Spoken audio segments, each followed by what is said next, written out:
નમસ્કાર મિત્રો, હું રવિભાઈ જોશી, ઇન્ટરનેશનલ એસ્ટ્રોલોજર અને વાસ્તુ એક્સપર્ટ આપનું હાર્દિક સ્વાગત કરું છું.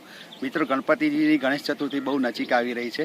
આપણે સૌ એમના પૂજા પ્રયોગ તો કરતા જોઈએ છીએ, પણ આ પૂજા પ્રયોગમાં ક્યાંય ભૂલ ના રહી જાય, કોઈક ક્ષતિ ના રહી જાય અને કઈ કઈ બાબતોનું ધ્યાન રાખવું જોઈએ એની આપણે આ વિડીયોમાં માહિતી મેળવીશું. સૌથી પહેલાં તો જ્યારે ગણપતિજીને લાવવાના હોય ત્યારે આપણા મનમાં અનેક તર્ક વિતર્ક હોય છે કે કઈ સૂંઢના ગણપતિ લાવવા.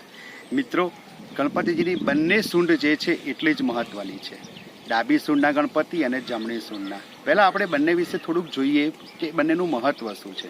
ડાબી સૂંઢના ગણપતિને રિદ્ધિ ગણપતિ કહેવાય છે, જ્યારે જમણી સૂંઢના ગણપતિને સિદ્ધિ ગણપતિ કહેવાય છે. મિત્રો, ડાબી સૂંઢના ગણપતિ જે છે એ આપણે સામાન્ય માણસો જે છે પૂજા કરીએ છીએ, તો એવી પૂજા કરવાથી પણ આપણે મનોકામના આપણે પ્રાપ્ત કરી શકીએ છીએ. અને ડાબી સૂંઢના ગણપતિથી આપણી ચંદ્ર નાડી એક્ટિવ થાય છે. એટલે કે આપણે જીવનમાં જે નિર્ણયો લેવાના છે એ નિર્ણયો લેવા માટે, આપણી મનની સ્થિતિ માટે, આપણી વૈચારિક સ્થિતિ માટે, એના માટે ડાબી સૂંઢના ગણપતિ અતિ ઉપયોગી છે.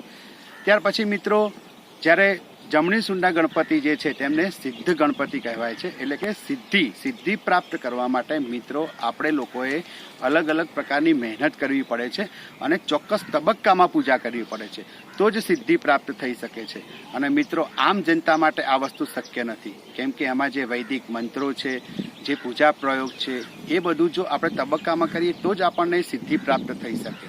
માટે જે છે આમ જનતા માટે જમણી સૂંઢના ગણપતિ યોગ્ય છે નહીં. હા, થઈ શકે છે, સિદ્ધિ પ્રાપ્ત કરી શકાય છે, પણ મહેનતની વધારે જરૂર પડે છે. અને એનાથી સૂર્ય નાડી એક્ટિવ થાય છે. એટલે કે આપણે આપણી પ્રતિષ્ઠામાં વધારો કરી શકીએ છીએ, આપણે કોન્ફિડન્સમાં વધારો કરી શકીએ છીએ. આ બધી બાબતો જે છે એ જમણી સૂંઢના ગણપતિથી આપણને પ્રાપ્ત થાય છે. તો મિત્રો, બંને પ્રકારની સૂંઢવાળા ગણપતિનું એક અલગ મહત્વ છે, એક અલાયદું મહત્વ રહેલું હોય છે.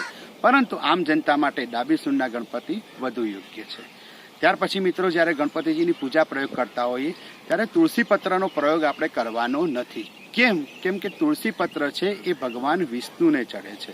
ભગવાન વિષ્ણુની પૂજામાં આપણે તુલસી પત્રનો પ્રયોગ કરતા હોઈએ છીએ, જ્યારે ગણપતિજીની પૂજામાં આપણે દુર્વાનો પ્રયોગ કરીએ છીએ. આથી ગણપતિજીની પૂજામાં ક્યાંય પણ તુલસી પત્રનો આપણે પ્રયોગ કરવો જોઈએ નહીં. મિત્રો, ગણેશ ચતુર્થીના દિવસે ચંદ્ર જોવાને નિષેધ માનવામાં આવે છે.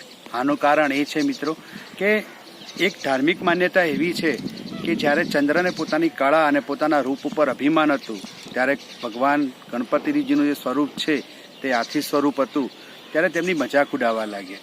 અને આ મજાકથી ગણેશ ભગવાન ક્રોધિત થયા, ગુસ્સામાં આવી ગયા અને ગણેશજી તેને શ્રાપ આપ્યો કે જે રૂપનું તને અભિમાન છે એ રૂપ જ તારું ક્ષીણ થઈ જશે અને તું ધીરે ધીરે આકાશમાંથી અદૃશ્ય થઈ જઈશ.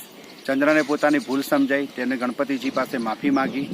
ગણપતિજી કહ્યું કે હું મારો શ્રાપ પાછો તો ના ખેંચી શકું, પરંતુ એવું ચોક્કસ થશે કે પૂનમ સુધી તો તારું રૂપ જે છે એ ધીરે ધીરે આગળ વધશે, પરંતુ પૂનમ પછીના 15 દિવસમાં તારું રૂપ એટલે કે તારું જે કળા છે ક્ષીણ થતી જશે અને એક દિવસ એવો આવશે કે તારો આકાશમાં ક્યાંય દર્શન થશે નહીં. મિત્રો, આજ છે અમાવસ, કે એ જ અમાવસના દિવસે આપણે ચંદ્રને આકાશમાં દર્શન કરી શકતા નથી હોતા. દર મહિનાનો એક દિવસ એવો આવે છે કે જ્યારે આકાશની અંદર જે છે ચંદ્ર દર્શન નથી કરી શકતા. આની સાથે સાથે ગણપતિજી તેને એ પણ કીધું કે મારી ગણેશ ચતુર્થીના દિવસે જો કોઈ તારું દર્શન કરશે તેનો સમગ્ર વર્ષમાં તેને કષ્ટ અને પીડાનો સામનો કરવો પડશે. આથી જ ગણેશ ચતુર્થીના દિવસે આપણે ગણપતિજીના દિવસના દિવસે ચંદ્ર દર્શન કરતા હોતા નથી. અને આપણે સૌએ ધ્યાન રાખવું જોઈએ કે આ ગણેશ ચતુર્થીએ પણ આપણે ભૂલથી પણ ક્યાંય ચંદ્ર દર્શન ના થઈ જાય. અને જો થઈ જાય તો ગણપતિજી પાસે ક્ષમા યાચના કરવી જોઈએ અને આપણા ભૂલની આપણે માફી માગવી જોઈએ. નમસ્કાર.